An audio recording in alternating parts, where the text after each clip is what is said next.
د کفار سره مشابهت پیدا کیږي. یعنی نن سبا چې کومې نوې فیشن راځي، لکه مثال په تور ګیره خلاول شو، نو دا د مسلمانان د سنت زده کوي، همدغه کفار دغه ګیرو کې ډیزاینونه چې کوم د زده کوي او په نیټ ورکي او زمونږ مسلمانان د هغې نه زده کوي.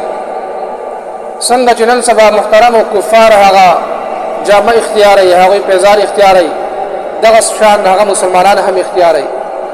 څنګه چې کافران هغوی په خپل ګیره کې ډیزاینونه کوي، حالانکه ګیره خلاول خو هسې هم ګناه کبیره ده، بیا په دې پسې مذاق کول، په دې پسې ټوکې کول او په دې کې ډیزاینونه جوړول یقینا دا حرام دي. نو عزتمند ورونو سوچ داسې کوي، دا د کفارو سره مشابهت پیدا کیږي. د ابو داود شریف حدیث دی، من تشبه بقوم فهو منهم. چا چې د یو قوم سره د هغوی په مخصوصو حالاتو کې مشابهت وکړو، نو داسې قوم زمونږ نه دی، دا به د هغوی نه وي.